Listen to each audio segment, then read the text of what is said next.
Hello everyone, welcome to Astronautics for Exploit. In this video, I will be going over space commercialization, the global space economy, sources of income of commercial spaceflight industries, early demonstration of space commercialization, and private commercial spaceflight industries. The objective of space commercialization is to expand upon the utilization of space by finding opportunities where the private sector could benefit. Space is becoming cheaper, more attractive to investors, and increasingly important in our data-rich economy. There are areas of space utilization that will be best fulfilled by the private sector, and there are areas that are and will continue to be best fulfilled by the public sector. The relationship between the two is symbiotic, not parasitic. Space commercialization has considerably changed the space era over the last few years. Commercial use of space is the provision of goods or services of commercial value by using equipment sent into Earth orbit or outer space. It is the transformation of space industry into being self-sufficient and generating commercial economic gain. It also refers to a space economy. There are various advantages of space commercialization, such as generation of new ideas, low cost execution, creation of jobs and new businesses, new inventions, better understanding of natural world, increase in space accessibility, and possibility of becoming commercial astronauts. Speed to market and broad accessibility for asteroid mining, and facilitation of international collaboration. Limitations of space commercialization. Presently, it is very costly to be trained as commercial astronaut, and there is also high exposure to radiation by the commercial astronaut. Also, there is increase in space junk and debris, as there is renewed and increased interest in launching satellites. Trends in commercial use of outer space. First commercial use of outer space occurred in 1962 through the use of Tester 1 satellite to transmit television signals over the Atlantic Ocean. By year 2004, global investment in all space sectors was estimated to worth about $50.8 billion. As of 2010, 31% of all space launches were commercial. The global space economy. Factors contributing to the space economic growth are technological advancement, which is aiding cost-effective and lucrative space activities, increase in private investment by investors who are new to space, a global economy that is increasingly data dependent with diverse effects on space capabilities and markets, increasingly widely shared vision of space as transformative for humanity, military and strategic developments around space as a crowded and valuable high ground. Highlights of global space economy. About 3/4 of global revenues are made commercially, and most commercial revenue is made from space-enabled services and applications such as commercial human spaceflight, launch services, satellite manufacturing, satellite ground equipment, for example GNSS chipsets and navigation devices, satellite television, radio, broadband and mobile equipment, mobile services, commercial remote sensing, broadband services, satellite radio, fixed satellite services, and television. Commercial launch and satellite manufacturing industries are still small in relative terms, but they show signs of strong growth, and particularly for smaller satellites and launch vehicles. This picture shows 2019 global space economy at a glance, and it was estimated that about $366 billion was for global space economy in the year 2019. This picture shows space economy. It was estimated that asteroid mining will create $1 trillion industry. As our population increases, there's need to find a sustainable supply of natural resources so as to fuel the exploration in space and also on Earth. Different uses of metals on Earth are also indicated in this chart. Asteroid mining will open a $1 trillion industry and provide a near infinite supply of platinum group metals and water so as to support our growth both on this planet and off the planet. Impact beyond aerospace and defense. Space as an investment theme is expected to likely impact a number of industries beyond aerospace and defense. For example, IT, hardware and telecom sectors. Revenue generations. Morgan Stanley estimates that the global space industry could generate revenue of more than $1 trillion or more in 2040, up from the current $350 billion. Satellite broadband internet access. The most significant short and medium term opportunities may come from satellite broadband internet access.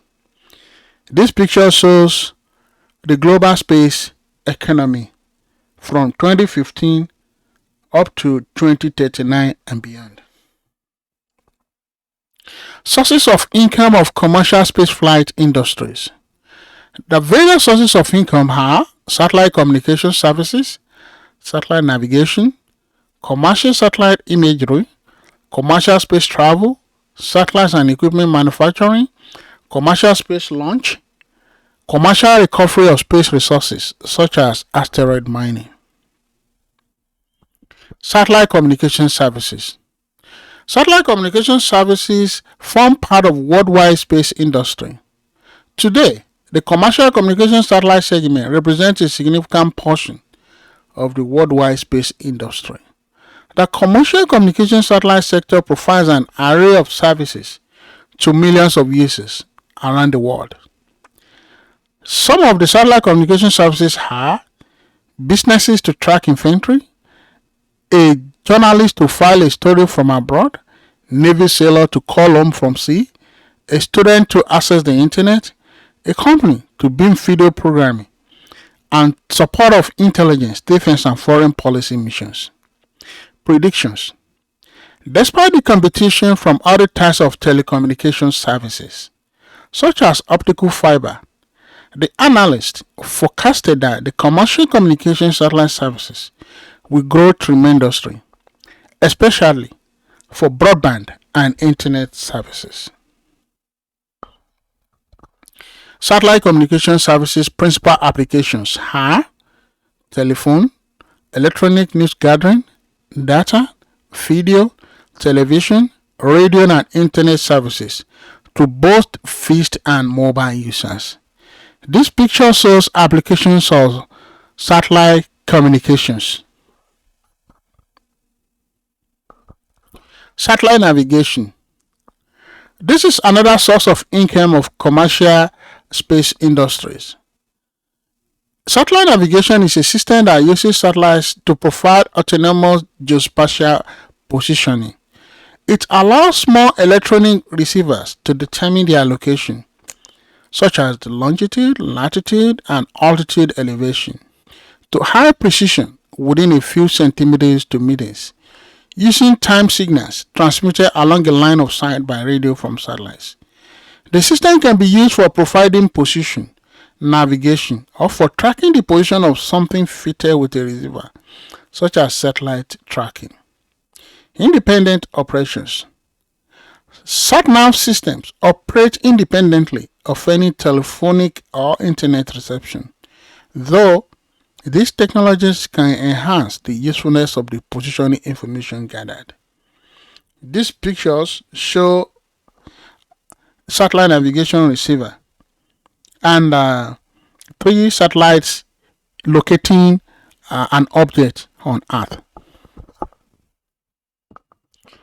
Commercial satellite imagery. is another source of income. Satellite imagery, also known as Earth observation imagery or space-borne photography, are images of Earth or other planets collected by imaging satellites, operated by governments and businesses around the world. Satellite image selling. Satellite imaging companies sell images by licensing them to governments and businesses such as Apple Maps and Google Maps. Commercial market. Satellite imagery can be purchased on the commercial market. This picture shows Sakurajima Kagoshima Prefecture map. Commercial space travel. Space tourism is human space travel for recreational purposes. There are different types of space tourism, such as orbital tourism, suborbital tourism, lunar space tourism, and Mars space tourism. Ongoing work on space tourism. Work is presently ongoing to develop suborbital space tourism vehicles by Blue Origin and Virgin Galactic.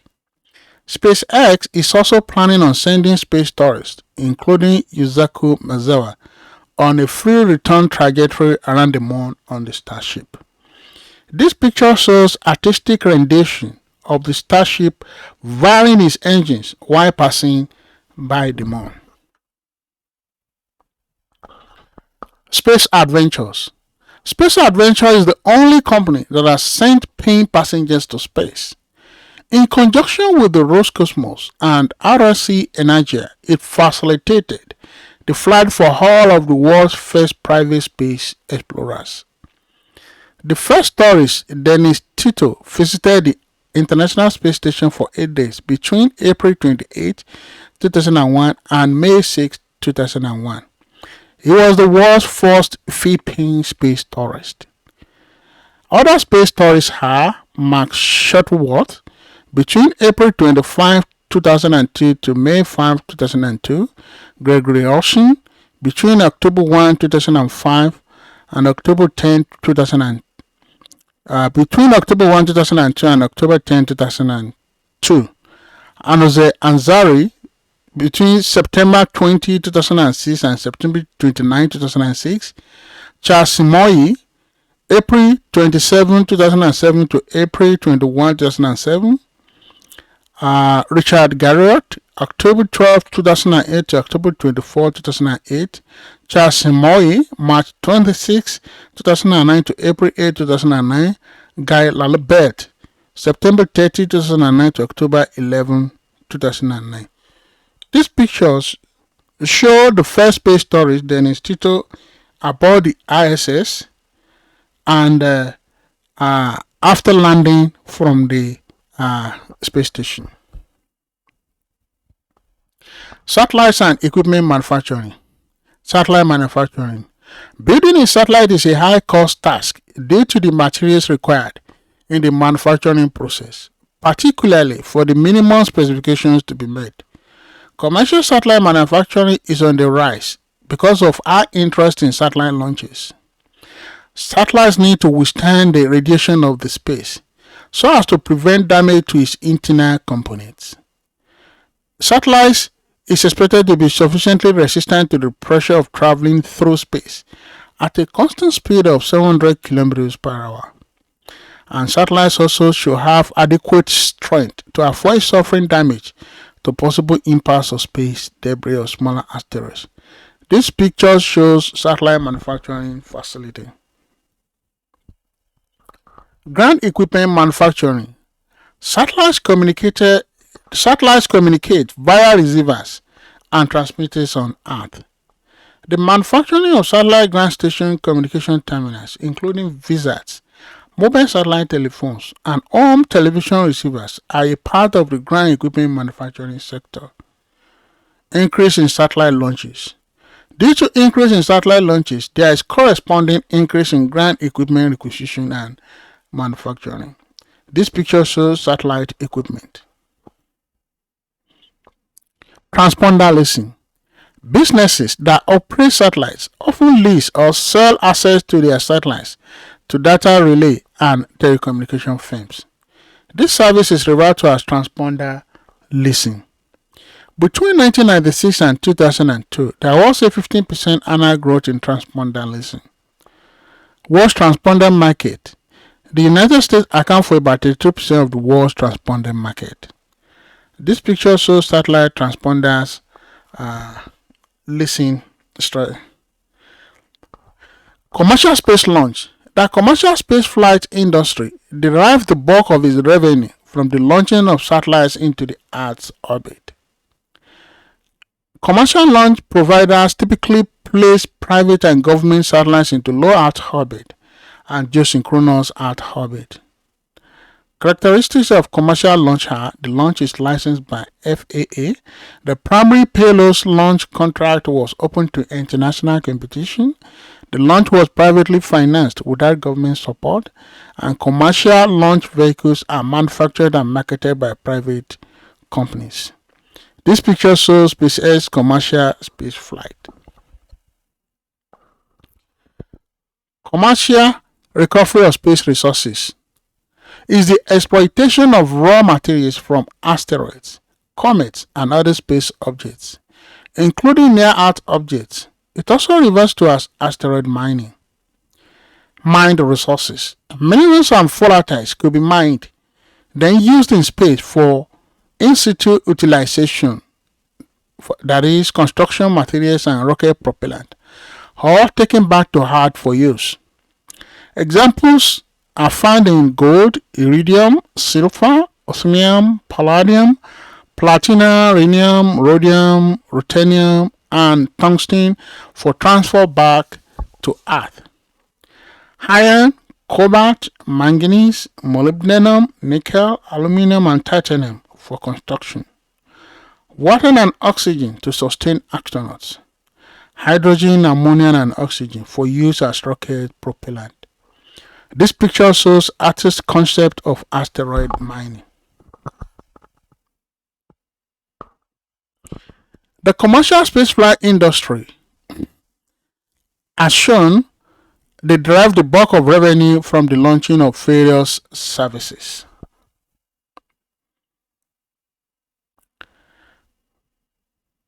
So, this also shows the commercial recovery of space resources. And mining resources, the minerals and volatiles, they can be mined and used in space. Early demonstration of space commercialization. Tester 1 satellite, first commercial use of outer space, launched in 1962 by NASA. It was the first privately sponsored space launch, funded by AT&T and Bell Telephone Laboratories. First satellite to transmit live television signals over the Atlantic Ocean, telephone, fax, and other data signals. Synchron3 Satellite, developed by Hughes Aircraft Company, launched on August 19, 1964. It was the first geostationary communication satellite, orbiting near the international dateline, and used to telecast the 1964 Olympic Games from Tokyo to the United States. So these pictures show Tester 1 and Synchron3. Intelsat 1 communication satellite. It was developed by Hughes Aircraft for Communication Satellite Corporation and placed in geosynchronous orbit over the Atlantic Ocean on April 6, 1965. It was the first commercial communication satellite to be placed in geosynchronous orbit. It demonstrated commercial feasibility of satellite-based communication. Orbital Satellite was launched by Soviet Union and made first national satellite television network possible. Anik A satellite was launched by Telesat Canada in 1972, and it enabled Canadian Broadcasting Corporation to reach northern Canada for the first time. Iridium satellite constellation was developed by Iridium Communications starting in 1997, and it provided first satellite for direct satellite telephone service. These pictures show Anik A and Iridium constellation of 66 spacecraft. Private commercial spaceflight industries. Examples of private commercial spaceflight industries are SpaceX, Boeing, Blue Origin, Virgin Galactic, Bigelow Aerospace, and Planetary Resources. These pictures show Crew Dragon by SpaceX, Boeing Starliner by Boeing, Blue Origin by the Blue Origin, the Virgin Galactic, the Bigelow Aerospace, and the Aspire to Mine Asteroids by the Planetary Resources. For more information, contact Astronautics for Exploit. Thank you.